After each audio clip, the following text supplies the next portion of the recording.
प्रिय विद्यार्थियों, योगी education world में आप सभी का स्वागत है।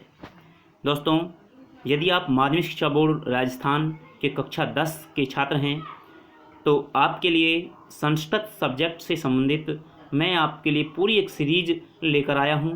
यहां पर दोस्तों हम सबसे पहला जो प्रथम पाठ है जय सुर भारती, उसके विषय में चर्चा करेंगे। और जय सुर भारती जो पाठ है वो पद्य भाग है और उसमें हिंदी अनुवाद और संस्कृत व्याख्या जो है तो किस प्रकार से आएगी और किस प्रकार से हमको करनी चाहिए, बड़े आसान तरीके से हम इस वीडियो में बात करेंगे। तो बिना स्किप किए पूरे वीडियो को देखिएगा। आपके लिए इस लॉकडाउन पीरियड में ये वीडियो काफ़ी फ़ायदेमंद साबित होगा। यानी अभी कोई स्कूल नहीं चल रहे हैं और ऐसे में आपको ऑनलाइन पढ़ाई के लिए सबसे बेस्ट जरिया होगा योगी एजुकेशन वर्ल्ड। और आपके लिए मैं अपने अनुभव के साथ ये बड़ी मेहनत के साथ वीडियो लेकर आया हूँ। तो चलिए दोस्तों, सबसे पहले बात कर लेते हैं कक्षा 10 में जो संस्कृत व्याख्याएं हैं वो पद्य भाग की और नाट्यांश की आती है। तो पद्य भाग में जो आपके श्लोकों वाले पाठ हैं वो सभी पाठ सम्मिलित होते हैं, तो उनमें से व्याख्या आती है। तो सबसे पहला पाठ भी आपका पद्य भाग का है। यहाँ से आपकी संस्कृत व्याख्या आएगी और वो 4 अंक की होगी। उसके साथ ही दोस्तों हिंदी अनुवाद भी आता है पद्य भाग का और हिंदी अनुवाद 5 अंक का होगा। तो इस तरह से 9 अंक का ये मैटर है और 9 अंक काफ़ी मायने रखते हैं दोस्तों। तो चलिए दोस्तों, इस ऑनलाइन क्लास का मज़ा लेते हैं। चलिए बिना स्किप किए पूरे वीडियो को देखिएगा। अभी तक आपने चैनल को सब्सक्राइब नहीं किया है तो ज़रूर सब्सक्राइब कर लें और साथ ही साथ बेल आइकन को भी दबा लें। तो चलिए दोस्तों, करते हैं वीडियो प्रारंभ। देखिए दोस्तों, ये प्रथम पाठ है आपका जिसका नाम है जय सुर भारती। जय सुर भारती ये पाठ है। तो दोस्तों उसमें पहला जो श्लोक है, पहला पद्यांश है वो ये है कि जय जय हे भगवती सुर भारती तव चरणौ प्रणमामहे नाद ब्रह्ममयी जय वागीश्वरी शरणम ते गच्छामि। दोस्तों ये जो श्लोक है यहाँ से आपको किस प्रकार से हिंदी अनुवाद करना है और किस प्रकार से संस्कृत व्याख्या करनी है, दोनों ही चीज़ों को मैं एक साथ लेकर चल रहा हूँ और बड़े आसान शब्दों में हम समझेंगे, बिना रटे आसानी से हम इनको हल कर लेंगे। तो देखिए दोस्तों, सबसे पहली बात यह है कि जब भी हम संस्कृत व्याख्या या हिंदी अनुवाद करते हैं तो उसके लिए कुछ पॉइंट हमको बनाने पड़ते हैं। तो कुछ पॉइंटों में जैसे मान लो आप हिंदी अनुवाद कर रहे हो या संस्कृत व्याख्या कर रहे हो तो सबसे जो प्रथम पॉइंट होता है वो आप लिखते हो संकेत। और मैंने ये पिछले वीडियो में आपको बताया हुआ भी है। तो संकेत जो है उसमें आपको क्या करना है, संकेत में आपको जो भी आपका श्लोक है उसके पहले 2 शब्दों को उठा लीजिए। जैसे जय जय हे, यहाँ से आप जय जय हे उठा लीजिए और फिर उसके बाद डॉट डॉट डॉट कर दीजिए और उसके लास्ट के 2 शब्द हैं उनको भी उठा लीजिए। तो हमें सबसे पहले संकेत लिखना है, यानी स्टार्टिंग में आप लिखोगे जय जय हे, फिर उसके बाद डॉट डॉट डॉट, इस तरह से डॉट लिखा करके और लास्ट में ते गच्छामि या शरणम ते गच्छामि ऐसे लिख करके, यानी ये संकेत होगा कि हम इस श्लोक की संस्कृत व्याख्या या हिंदी अनुवाद कर रहे हैं। दूसरा आपका पॉइंट होता है वो होता है अन्वय का। तो अन्वय में किस तरह से करना है मैं आपको आगे बताऊँगा, ठीक है। और उसके बाद जो तीसरा पॉइंट होता है प्रसंग और संदर्भ। प्रसंग और संदर्भ में आपको मैं एक ही प्रसंग बताऊँगा जो कि सभी इस पूरे पाठ के लिए केवल एक ऑल इन वन प्रसंग जो है वो सभी में काम आएगा, ऐसा मैं प्रसंग संदर्भ बताऊंगा। उसके बाद बात करते हैं व्याख्या की। तो व्याख्या हम अन्वय से ही बना लेंगे, बहुत आसान तरीके से, बड़ा आसान तरीका होगा। तो ये व्याख्या वाला पॉइंट भी हो जाएगा। और उसके बाद लास्ट का जो पॉइंट होगा वो होगा विशेष। और विशेष में क्या लिखना है वो आप जानते हो कि इसकी भाषा सरल सरस है और एक कोई व्याकरणिक टिप्पणी कर दें तो बड़ा आसान सा है मैटर। तो चलिए दोस्तों, सबसे पहले हम इसका हिंदी अनुवाद करते हैं, उसके बाद संस्कृत व्याख्या की इसकी बात करेंगे साथ साथ। तो देखिए दोस्तों, पहला जो श्लोक है जय जय हे भगवती सुर भारती तव चरणौ प्रणमामहे। तो यहाँ पर देखिए, पहले इसका हिंदी अनुवाद में बता देता हूँ कि जय जय हे भगवती सुर भारती। सुर भारती यहाँ पर माँ सरस्वती के विषय में कहा गया है। सुर भारती, सुरों की जो देवी है माँ सरस्वती, उसमें कहा गया है कि हे माँ सरस्वती, हे सुरों की देवी माँ सरस्वती, जय जय हे तुम्हारी जय हो। तव चरणौ प्रणमामि, तव यानी तुम्हारे, चरणों में प्रणमामि प्रणाम करते हैं। तो कौन प्रणाम करते हैं? हम प्रणाम करते हैं। यहाँ देखिए प्रणमामि जो है इसमें उत्तम पुरुष बहुवचन है, आपको पता है उत्तम पुरुष बहुवचन है, जैसे आप लगाते हो ना आमी आव है आमे हैं, तो यहाँ प्रणमामे हैं आमे हैं। उत्तम पुरुष बहुवचन में सर्वनाम शब्द क्या आता है, अहम आवाम वयम, तो यहाँ पर क्या छिपा हुआ है, वयम छिपा हुआ है। तो यहाँ पर हम अन्वय में हम इसको लिख सकते हैं कि वयम तव चरणौ प्रणमामे, हम तुम्हारे चरणों में प्रणाम करते हैं। तो हे भगवती सुरभारती, हे भगवती माँ सरस्वती तुम्हारी जय हो, हम तुम्हारे चरणों में प्रणाम करते हैं। आगे देखिए, नाद ब्रह्ममयी जय वागीश्वरी, जय वागीश्वरी। देखो नाद ब्रह्ममयी, नाद का मतलब है यहाँ पर शब्द से, तो शब्द ब्रह्म से युक्त जय वागीश्वरी, वागीश्वरी यानी वाणी की ईश्वरी स्वामिनी देवी, हे वाणी की स्वामिनी, हे वाणी की देवी तुम्हारी जय हो, हे शब्द ब्रह्म से युक्त वाणी की देवी तुम्हारी जय हो। शरणम ते गच्छामे, तो यहाँ पर देखिए गच्छामे, गच्छामे में क्या है, आमे है। अब आमे मैंने बताया था अभी, वही उत्तम पुरुष बहुवचन है, तो यहाँ पर क्या छिपा हुआ है, कर्ता वयम। तो हम कर सकते हैं कि वयम ते शरणम गच्छामे, यानी हम तुम्हारी शरण में जाते हैं, तो हम तुम्हारी शरण में जाते हैं। तो यहाँ पर देखिए बड़ा आसान सा हिंदी अनुवाद है, सबको याद हो जाना चाहिए कि जय जय हे भगवती सुरभारती, हे भगवती सुरों की देवी माँ सरस्वती तुम्हारी जय हो, हम तुम्हारे चरणों में प्रणाम करते हैं। नाद ब्रह्ममयी जय वागीश्वरी, हे शब्द ब्रह्म से युक्त वाणी की देवी तुम्हारी जय हो, शरणम ते गच्छामे, हम तुम्हारी शरण में जाते हैं। बड़ा आसान सा हिंदी अनुवाद है, तो समझ में आ गया होगा सबके। अब बात कर लेते हैं दोस्तों इसका अन्वय। अन्वय देखिए दोस्तों, जब भी आप अन्वय करते हो तो आप हिंदी अनुवाद करो या संस्कृत वाक्य करो, दोनों में अन्वय की जरूरत होती है। तो पहले आपको हिंदी अनुवाद याद होना चाहिए। तो जैसे आप हिंदी अनुवाद करते हो उसी प्रकार से इन शब्दों को सही क्रम में जमाना ही अन्वय है। जैसे आपने हिंदी अनुवाद किया है उन शब्दों को सही क्रम में जमाना ही क्या कहलाता है, अन्वय। तो अब यहाँ पर देखिए आप, जय जय हे भगवती सुरभारती, आपने हिंदी अनुवाद क्या किया था कि हे भगवती सरस्वती तुम्हारी जय हो। तो यहाँ पर देखिए, तो हे भगवती, तो यहाँ से आप अन्वय करोगे हे भगवती सुरभारती जय जय है, तो हे हमने आगे लगा दिया जय जय, तो यहाँ पर लिख दिया जय जय, तो हो जाएगा अन्वय हे भगवती सुरभारती जय जय। ठीक है, तव चरणों प्रणमामे, हम तुम्हारे चरणों में प्रणाम करते हैं। ये लिखा था हम के लिए यहाँ पर छिपा हुआ है, तो हम के लिए हम लिख सकते हैं क्या, वयम, वयम तव तुम्हारे चरणों में, चरणौ प्रणमामे प्रणाम करते हैं। तो सेम ऐसा कैसी लाइन है, केवल आगे क्या जोड़ा हमने, वयम, वयम तव चरणौ प्रणमामे। आगे देखिए हमने क्या था, नाद ब्रह्ममयी जय वागीश्वरी, तो नाद ब्रह्ममयी यानी शब्द ब्रह्म से युक्त, तो नाद ब्रह्ममयी, तो नाद ब्रह्ममयी जय वागीश्वरी, तो हम लिख सकते हैं जय वागीश्वरी या हे वागीश्वरी जय तुम्हारी जय हो। तो जय, जय के लिए आप लास्ट में लगा दो जय, बस। शरणम ते गच्छामे, तो तुम्हारी शरण में जाते हैं, कौन जाते हैं, हम जाते हैं, तो हम आगे लगा देंगे वयम, तो वयम ते शरणम गच्छामे। तो बिल्कुल आसान सा इसका अन्वय हो जाएगा, समझ में आ गया होगा। जैसे आप हिंदी अनुवाद करते हो उसी प्रकार से शब्दों को सही क्रम में जमा दो। तो देखिए अब आप खुद जमा कर देखिए इसको, बड़ा आसान सा है कि हे भगवती सुरभारती जय जय, वयम तव चरणौ प्रणमामे। तो बड़ा आसान सा है। अन्वय यदि आपने कर दिया तो संस्कृत व्याख्या सेम टू सेम ऐसी तरह से होगी, कोई इसमें अलग से कुछ नहीं ऐड करना है। देखिए आपको हिंदी अनुवाद आ गया, अन्वय आपने सीख लिया, तो संस्कृत व्याख्या आप देखिए बड़े आसानी से हो जाएगी। आप नीचे देखिए, शब्दार्थ मैंने इसलिए लिखे हैं क्योंकि आपको यहाँ श्लोक में जो शब्द दिए हुए हैं उनके एक एक पर्यायवाची शब्द याद कर लेने हैं, यानी वो पर्यायवाची शब्द आपको इस अन्वय में फिट कर देने हैं, अन्वय में उस लगा देने हैं, तो आपकी संस्कृत व्याख्या हो जाएगी बड़े आसानी से। जैसे देखिए सुरभारती, तो यहाँ पर सुरभारती का पर्यायवाची क्या है, सरस्वती। ठीक है, नाद ब्रह्ममयी, तो शब्द ब्रह्म युक्ते, मैंने बताया था शब्द ब्रह्म से युक्त, तो शब्द ब्रह्म युक्ते ये आपको याद करना है, नाद ब्रह्ममयी शब्द ब्रह्म युक्ते। वागीश्वरी, तो वागीश्वरी यानी वाणी की देवी, यानी वाचाम ईश्वरी, इसका पर्यायवाची क्या हो जाएगा, वाचाम ईश्वरी। और शरणम, शरणम का क्या हो जाएगा, आश्रयम। तो ये याद कर लीजिए, बस 2-4 शब्द हैं, सुरभारती सरस्वती, नाद ब्रह्ममयी शब्द ब्रह्म युक्ते, वागीश्वरी वाचाम ईश्वरी, और शरणम आश्रयम, ये याद कर लीजिए। अब देखिए अन्वय आपने जो लिखा था उसी से हम संस्कृत व्याख्या कैसे बना देंगे, अलग से कुछ याद करने की जरूरत नहीं है। तो हे भगवती सुर भारती, इस सुर भारती की जगह पर आप क्या लिख दोगे, सरस्वती, ये जो है, ठीक है।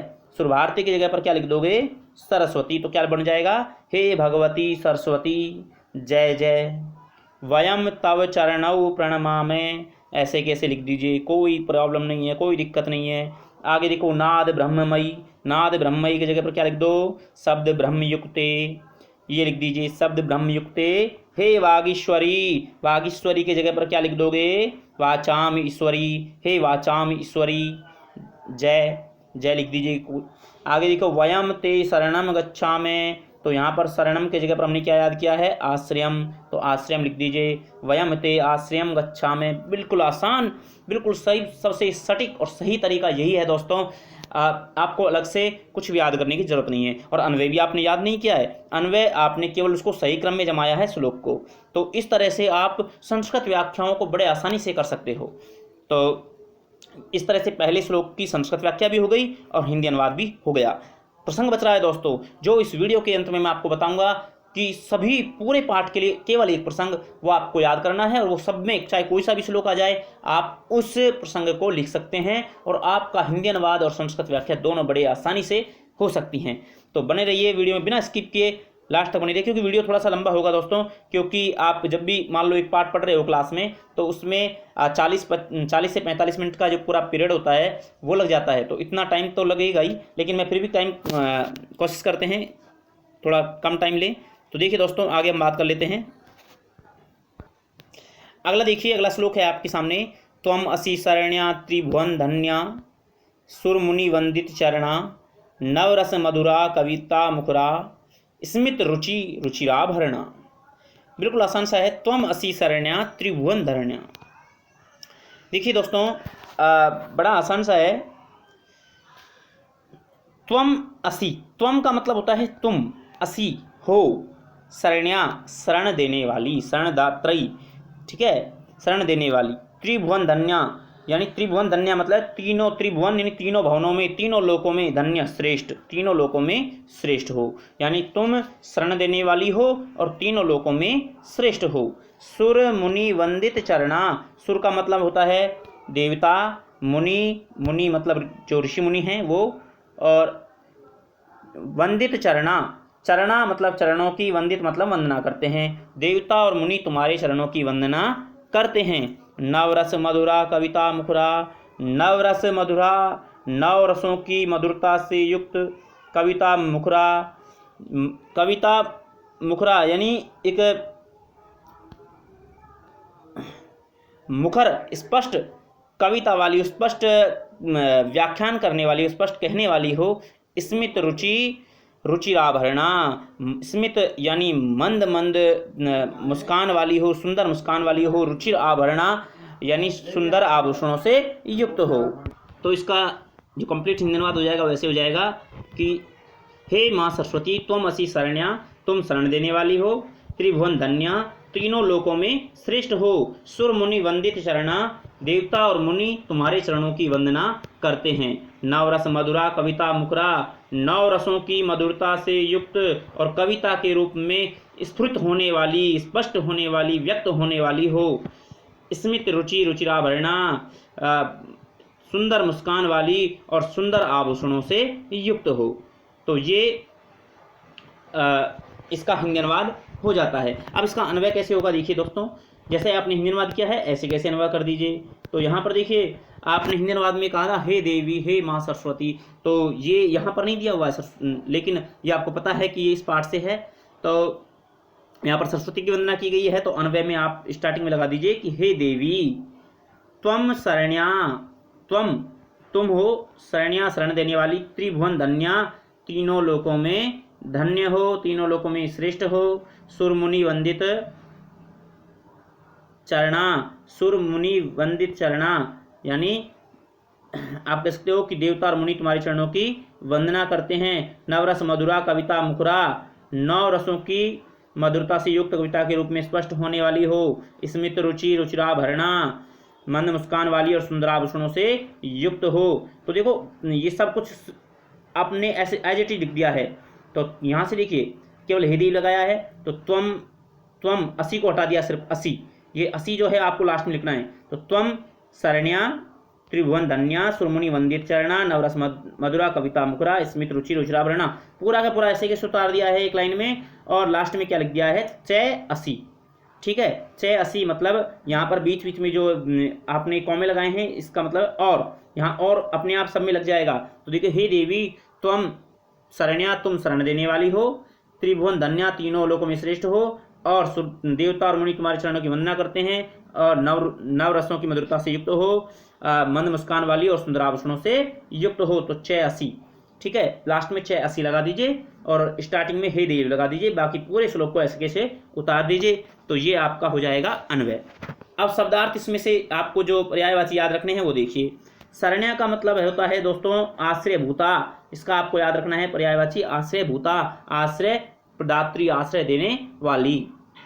त्रिभुवन धन्या का पर्यायवाची है त्रिलोके श्रेष्ठा, तीनों लोकों में श्रेष्ठ। त्रिभुवन धन्या का पर्यायवाची क्या है, त्रिलोके श्रेष्ठा। सुर, सुर मतलब देवता, तो देवई, सुर का हो जाएगा देवई। मुनि, मुनि का हो जाएगा मुनि भी।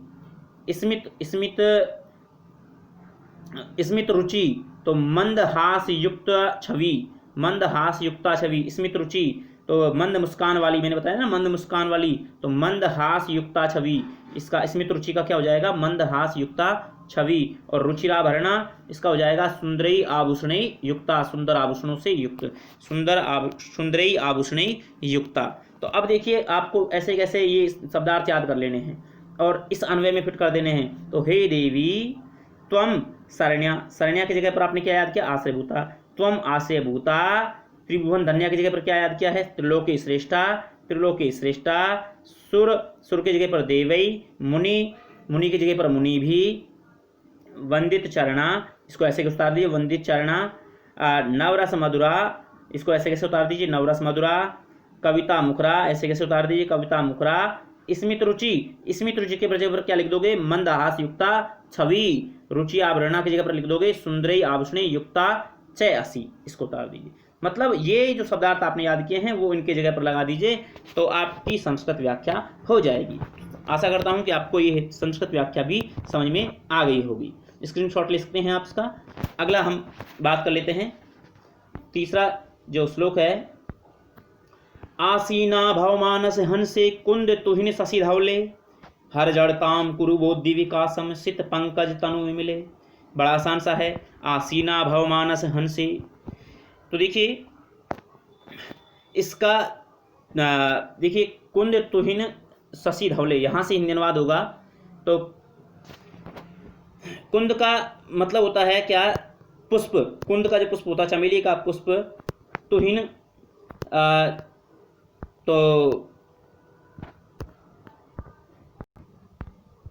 तो देखिए यहाँ से कुंद तुहिन शशि धवले। तो कुंद का मतलब होता है पुष्प होता है चमेली का पुष्प। तुहिन का मतलब होता है बर्फ, तुहिन का मतलब होता है बर्फ। शशि का मतलब होता है चंद्रमा, और धवले मतलब श्वेत, सफेद। ठीक है, तो यहाँ बनेगा कुंद तुहिन शशि धवले, कि चमेली के पुष्प, बर्फ और चंद्रमा के समान श्वेत रंग वाली। अब यहाँ से हिंदी अनुवाद होगा, सित पंकज तनु मिले। सित यानी श्वेत, पंकज यानी कमल, सफेद कमल के समान।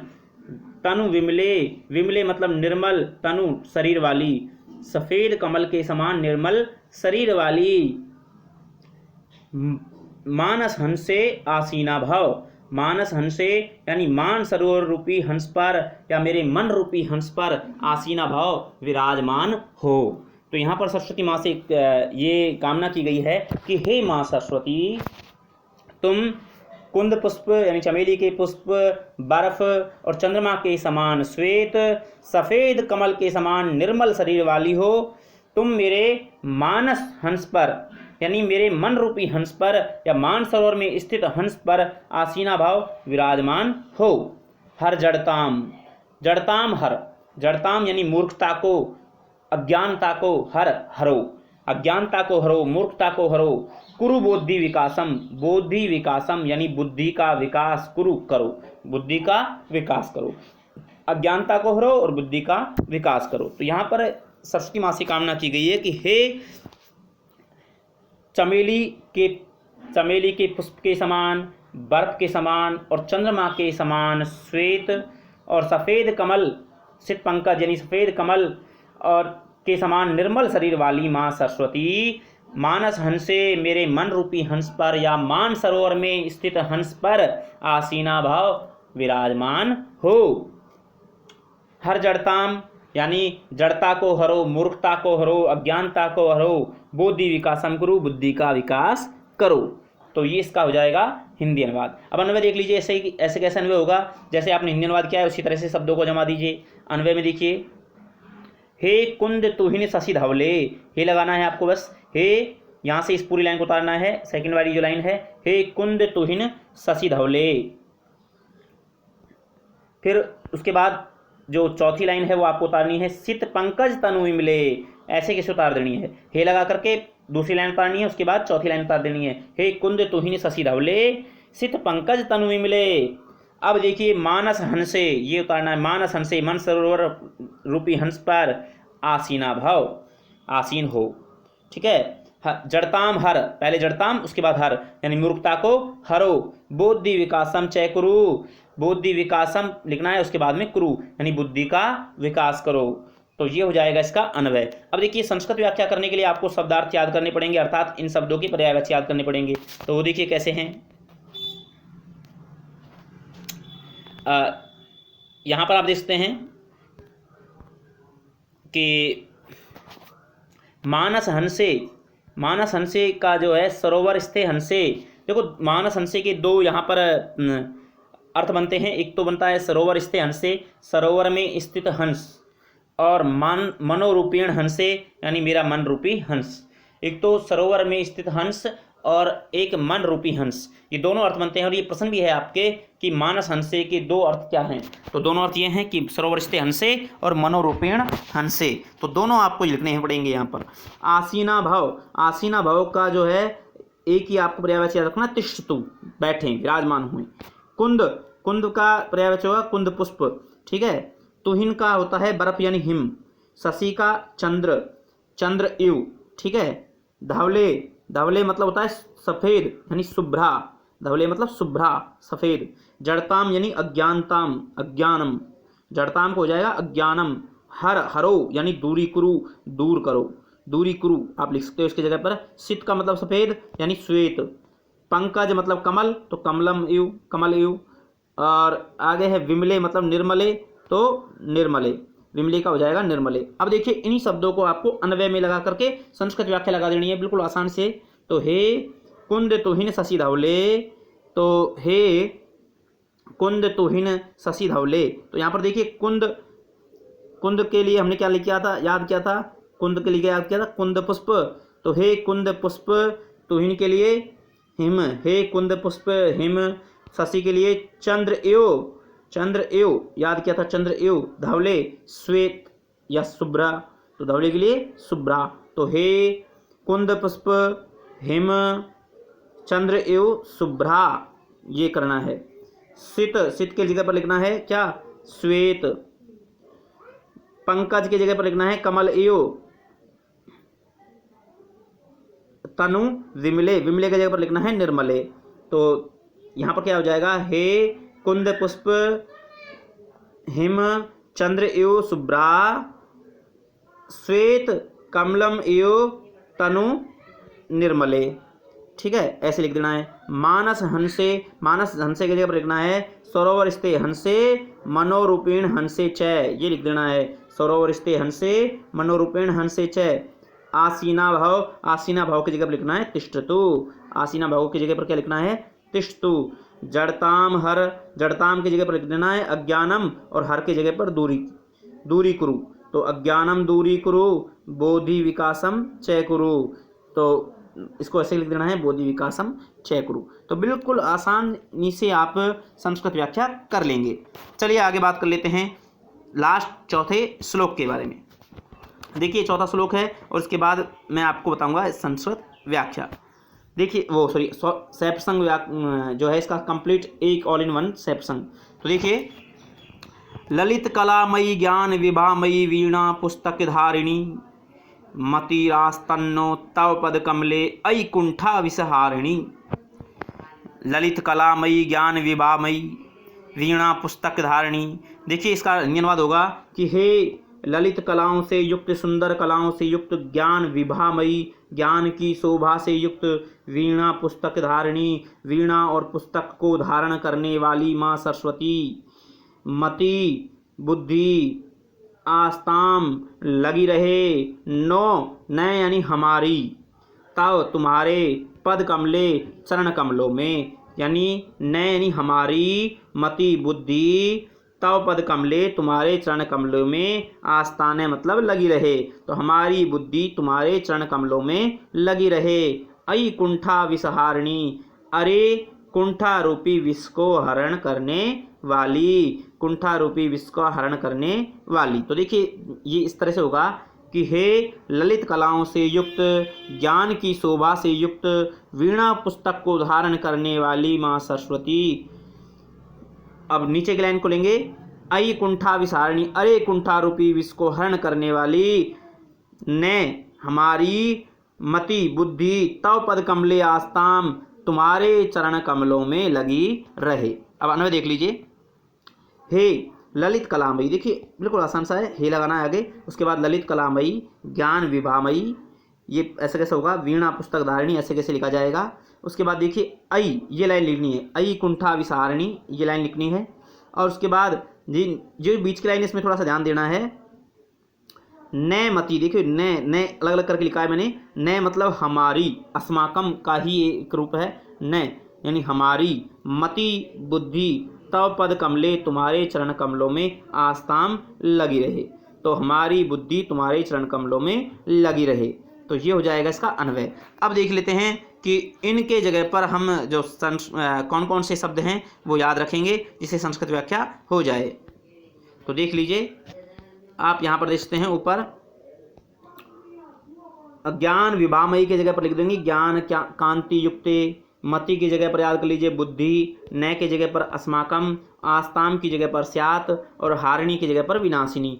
इन्हीं शब्दों को उस अन्वय में लगा दीजिए इनके जगह पर, तो आपकी संस्कृत व्याख्या आसानी से हो जाएगी। कैसे लगाना है मैं पहले तीनों में बता चुका हूँ, आप आसानी से खुद लगा करके ट्राई कीजिए। अब मैं बताता हूँ प्रसंग, जो उस पूरे पाठ में से कोई सा भी श्लोक आ जाए आप केवल इसी प्रसंग को लिख दीजिएगा। तो देखिए उस प्रसंग क्या है। देखिए दोस्तों, ये प्रसंग और संदर्भ इसमें दोनों समाहित हैं। तो देखिए बड़ा आसानी से आप इसको लिख दीजिए कि संस्कृत व्याख्या आती है तो आसानी से लिख दीजिए, अयम पद्यांश अस्माकं पाठ्य पुस्तकस्य स्पंदनाया। देखिए हमारी पाठ्य पुस्तक जो है उसका नाम है स्पंदना, तो ये लिखना पड़ेगा अपन को कि अयम पद्यांश अस्माकं पाठ्य पुस्तकस्य स्पंदनाया जय सुर भारती इति पाठात उद्धृतः। इसका अर्थ यह होगा कि यह पद्यांश हमारी पाठ्य पुस्तक स्पंदना के जय सुर भारती इस पाठ से लिया गया है। मूलतः इयं गीति, मूलतः यह गीत डॉक्टर हरिराम आचार्य विरचितात, डॉक्टर हरिराम आचार्य द्वारा रचित मधुछंदा इति ग्रंथात संकलिता, मधुछंदा इस ग्रंथ से लिया गया है या इस ग्रंथ से संकलित है। तो मूलतः यह गीत डॉक्टर हरिराम आचार्य द्वारा रचित मधुछंदा ग्रंथ से लिया गया है। अस्मिन् पद्यांशे कवि देवी सुरभारतीं वंदते। इस पद्यांश में कवि देवी सुरभारती की वंदना करता है, यानी इस पद्यांश में कवि देवी सुरभारती माँ सरस्वती की वंदना करता है। संस्कृत व्याख्या में कोई सा भी आ जाए इस पाठ से आप इसी प्रसंग को लिख दीजिएगा, आपको 100% फुल नंबर मिलेंगे, मेरी गारंटी है। और अगर हिंदी अनुवाद आता है तो इसका हिंदी अनुवाद जैसे मैं बोल रहा हूँ वो हिंदी अनुवाद आप लिख दीजिए कि यह पद्यांश हमारी पाठ्य पुस्तक स्पंदना के जय सुर भारती नामक पाठ से लिया गया है। मूलतः यह गीत डॉक्टर हरिराम आचार्य द्वारा रचित मधुछंदा नामक ग्रंथ से संकलित है। इस पद्यांश में कवि देवी सरस्वती माँ की वंदना करता है। तो दोस्तों इस तरह से आप हिंदी अनुवाद में प्रसंग लिख सकते हैं। तो आशा करता हूँ कि ये वीडियो आपके लिए काफ़ी यूजफुल हुआ होगा, और अगर आप सपोर्ट करते हो तो मैं आपको आगे भी सभी पाठों की इस तरह से पूरा जो कोर्स है वो आपको करवाने का प्रयास करूँगा। लेकिन इसके लिए आपको क्या करना होगा, आपको 3 काम करने होंगे दोस्तों। एक तो इस चैनल को सब्सक्राइब कर लीजिए, सब्सक्राइब का लाल का बटन दिया हुआ उसको आप सब्सक्राइब दबा दीजिए। दूसरा काम आपको वीडियो को लाइक करना है, और तीसरा जो कार्य है दोस्तों, अपने अधिक से अधिक फ्रेंड में, अपने जो भी फ्रेंड सर्कल हैं, क्लास के जो भी बच्चे हैं, सभी को ये वीडियो शेयर करना है और उनको भी इस चैनल से जोड़ना है। तो दोस्तों इस वीडियो में इतना ही, फिर मिलेंगे अगले पार्ट के साथ और बहुत अच्छी ट्रिक्स के साथ। तब तक के लिए जय हिंद, जय भारत, पढ़ते रहिए।